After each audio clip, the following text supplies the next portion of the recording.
All right, guys, pretty excited today. We're going to the storage to take the Christmas decorations back. Yeah, we haven't done that yet. They're still in the car. But while I'm there, I'm gonna go pick up Droid 22. You guys don't know Droid 22, but Droid 22 was our mascot at the Makerspace, and we made him to go around to, you know, the Atlanta Maker Fair and different events like that, different maker events like that. And actually, I have a lot of footage and photos, so I'll probably do a montage so you guys can see what Droid 22 is. And then we're gonna bring him back from storage while we're dropping off all these Christmas ornaments. And we'll just do an overview so you guys can see what we put together. You know, back in the day, and it was you know, Keegan and Nithya pushing that forward, and yeah, let's do it. So much stuff in there. Droid 22, as I live and breathe. Yeah, I'm a Lawrence Fishburne fan, so hey.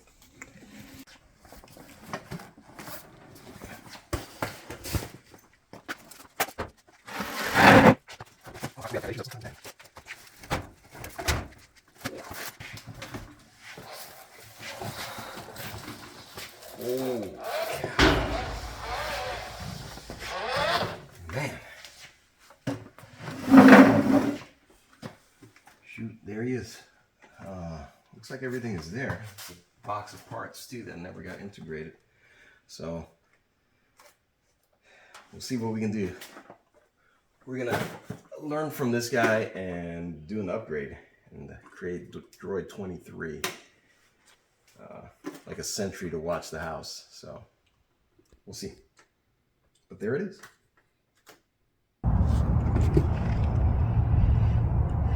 Yeah, he's looked better, but hey. All right, so I'm gonna start from the head down, and we'll go. We'll take a look at. We'll go ahead and take a look at what it looks like on the outside, and then we'll open it up so you guys can see the inside. So here you've got the head, and this is all 3D printed. This is a 2.4 gigahertz antenna. So that was connected to the camera system. And I don't remember if we had dual band in there. The camera system might have been on its own because this is actually a baby monitor camera in there. Some of you may recognize the setup here, but this was connected to the not the Wi-Fi, but the Bluetooth in there that connected the Arduino in there to the rest. Now, what I did back here, you know, robots have all these mechanisms on them. We only really needed one fan, but I thought this would be cool to have this set up this way because he was intended to be our mascot. And so what you have here is some of it's actual working stuff and some of it is just for show, and the second fan was really just for show to make it look like, you know, a jetpack or something like that. This tube right here, the wiring that goes between the all of that electronics in there, and down here wiring comes out in there. We'll take a look inside in a second. These wheels were from a company called Surplus Supply, or Surplus Center, and I'll put a link to that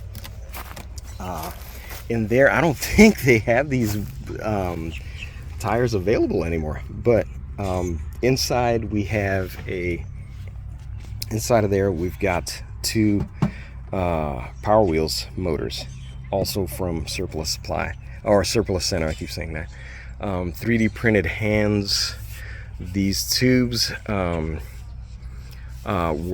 off the shelf shipping. There were some shipping tubes that we upcycled for this. Again, some more 3D printed parts, and we have a wing nut in there so that it's posable. Same thing here with the shoulder. And on the inside, so we have some foam in here providing some friction, so we could kind of set, where, the placement of the arms. I have some drawings that I'm going to show you for a Waldo suit that was supposed to go with this, so that somebody could be, the puppet master and wear the Waldo suit, and robot would basically mimic the moves. All right, guys, I'm going to cut in real quick to show you this. I actually found the design for the, it's not a Waldo suit, but it was a Waldo chair. So the deal is there's no articulation in the waist of Droid 22, so there was no need to articulate that. But this attaches to the back of the chair, and this would allow the arms this would allow for tracking of the arm movement. But instead of attaching the sensors to the arms, what we did was we created arms, or a device that had the same restrictions in movement that the arms of Droid 22 would have, so that you could move this. Your hand went in here.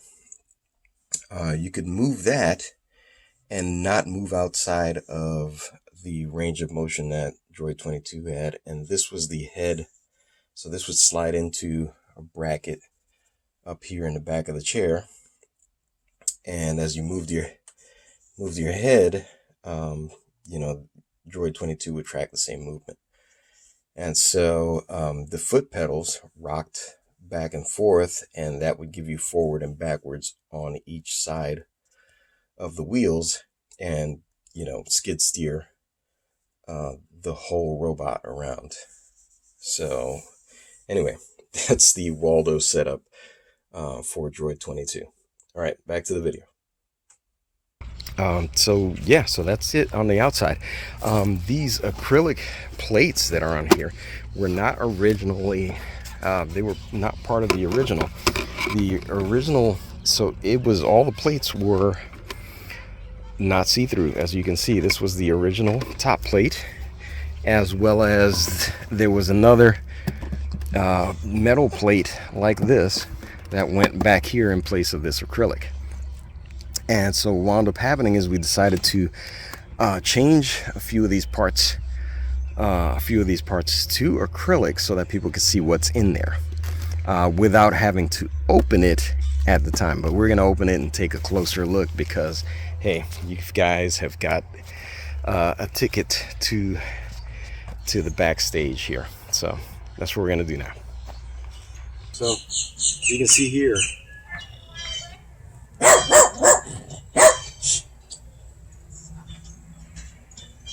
so as you can see here, we made it kind of the size of a your average child, kind of like the Honda Asmo.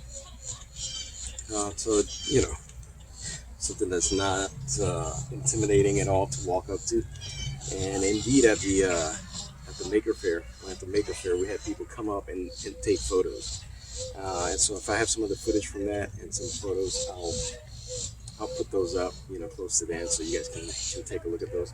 But I'm gonna give you now a quick walkthrough and a close-up of the different areas on here, so you guys can see what that really looks like on there.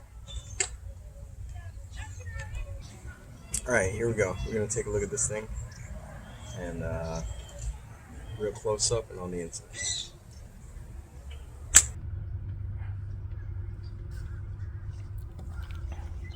All right, so we're gonna need the appropriate tools. So we got a screwdriver here, and we're gonna start from the bottom up now.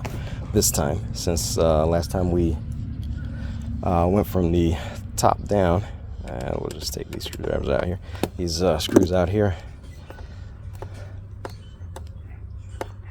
We're gonna take this cover off.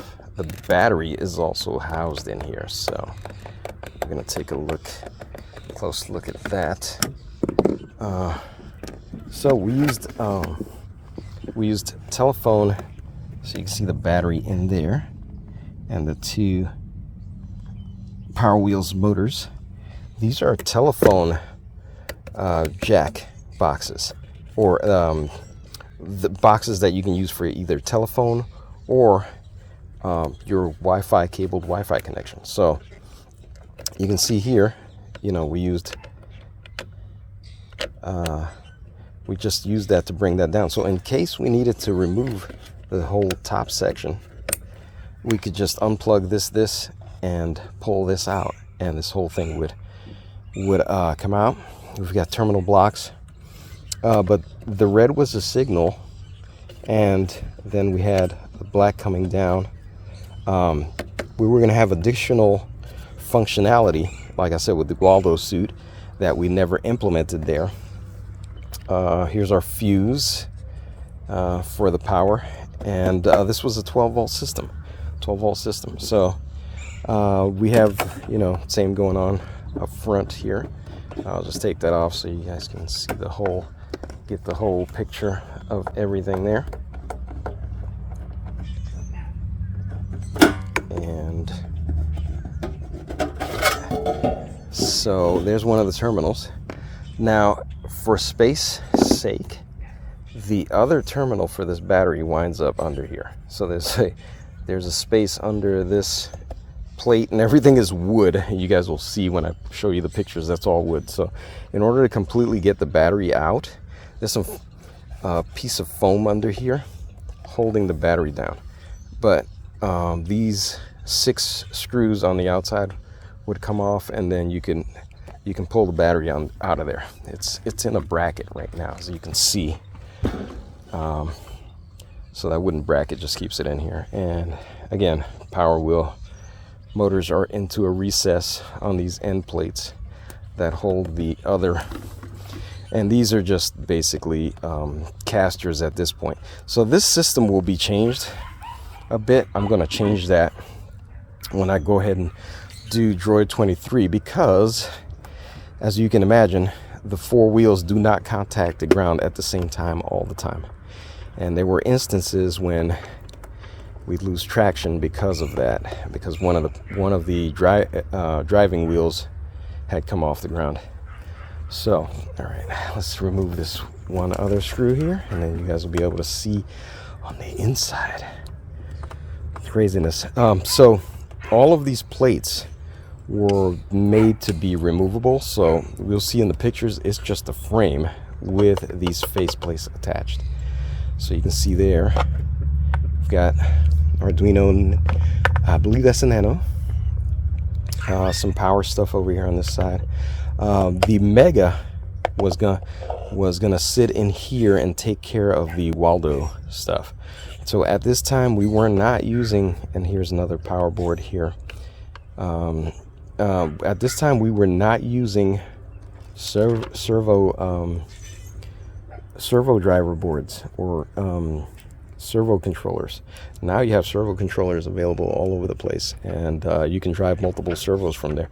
But what we did, we were gonna use the extra I/O on the Arduino Mega to run that. And so we'll give you a close-up of the face here.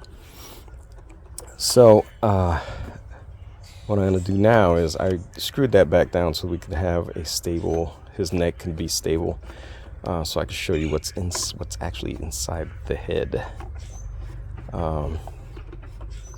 So just show you that. This is an insanely long screw because it went through that faceplate, all the way back in there to keep everything secure, because these they were 440 screws in there. And so now you can see that there is a little fan in there. So this fan used to keep this whole assembly in here cool, and this is actually a modified baby monitor. And what we did was we printed this faceplate to have a negative of the front plate of the baby monitor, and that's how we did that. And this is actually a temperature sensor to tell us if the temperature inside the head was rising beyond the specs. So yeah, you can see some foam there. The foam is actually, there's some vent holes you can see there, and so that kept all the dust from getting sucked into the head. But yeah, that's what was in there. Mostly empty, again, because the full functionality of Droid 22 had not been realized at this point. So there were, yeah, a lot of other things that were going to go in there. And so I think we were even going to do a stereoscopic vision at some point, so that the pilot or puppeteer could actually Waldo suit and interact with everybody that was interacting with Droid 22 in a more natural way. And so let me see what else. I'll show you the view through the chest, and then we'll go to the drawings and stuff that were used to generate this.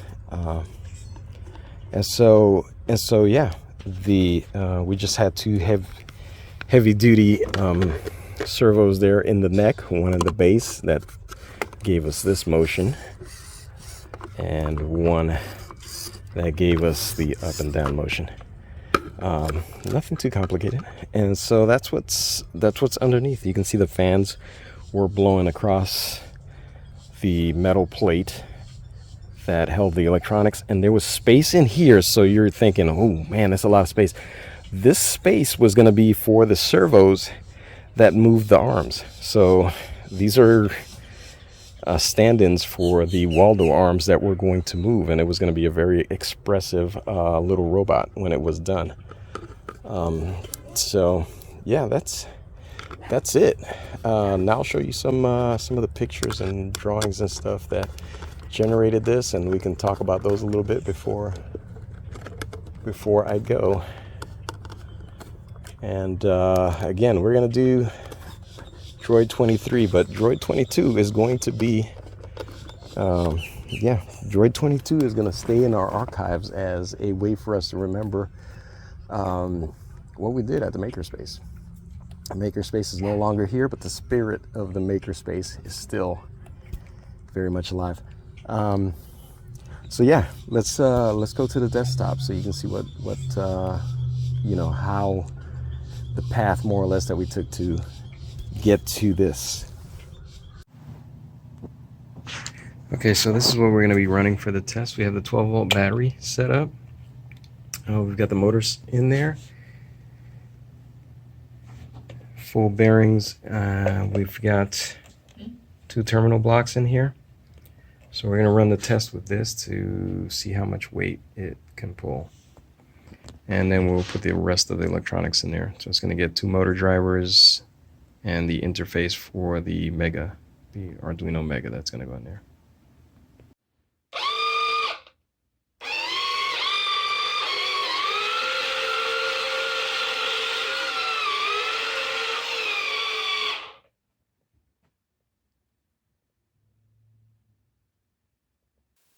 Now I know what you're thinking. Those switches are too small to carry that much current. And you're right. A little while later, that breadboard melted.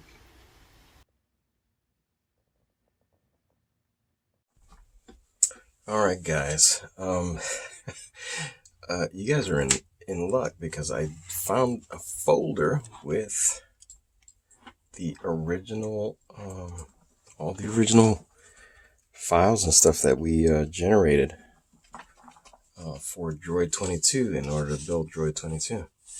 So here's the original drawing of the head. He was going to have an eyebrow. So crazy, pretty crazy. Yeah, that would have been a whole completely different look, right? Here is the system block diagram. So this is how main switch, all the servo control boards, the 2 fans are on there. There's the XB. So this the controls were XB to XB. So the hand controller had an XB in it, and Droid 22 had an XB in the chest. Here's some of the potentiometer. So this is detail of how the Waldo suit was going to be constructed. And wow, look at that. So this is the layout for the hand controller, which I never found. I never found that again. Servo detail extents. Here's another layout for the two the two thumbsticks on the controller. Map values, all of that.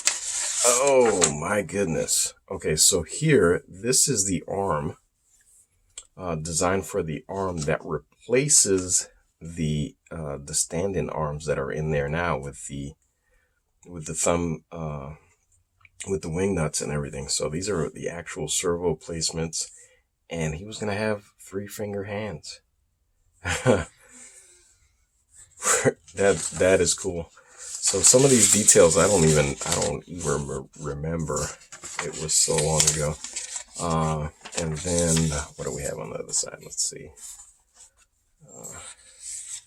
So this is pretty cool. This is some vintage stuff. Goodness, this was just sketched on a piece of paper with some other notes on it. Let's see. Pin assignment worksheet for the so camera reset trigger, calibration. There's the Zumo, and here are the pin assignments for the Arduino boards in there. Goodness. So, oh, here you go. So you know how the chest plate is made out of thin plywood? These are the actual templates for all the components that go into making that chest plate. It's crazy that all this has survived. But there you go. A lot went into making Droid 22. It wasn't a small project, and there were quite a few people involved in getting this guy done. So yeah, let's see a slideshow now. Some pictures that I actually still have.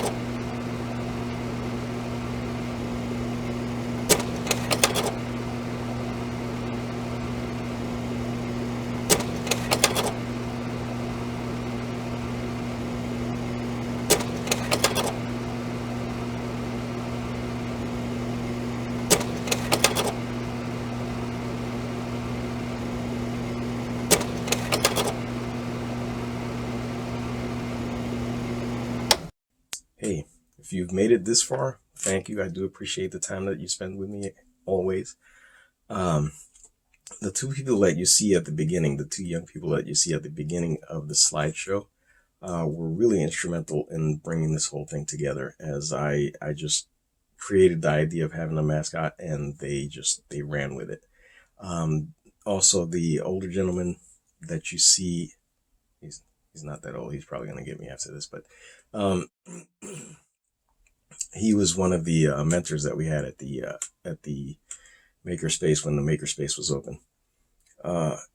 The slideshow, I decided to do a slideshow because my dad, who passed away some years ago, he loved taking slides and just doing slideshows.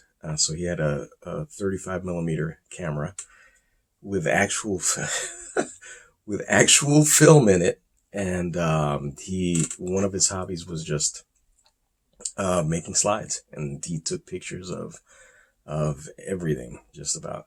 And so I still have some of his slides. Unfortunately, the slide projector did not survive, but that section was for him. So we may do other slideshows in the future. I don't know. We'll check it out. But anyway, if you like this video, please like, subscribe, share, so we can keep the videos going. And we'll see you in the next video.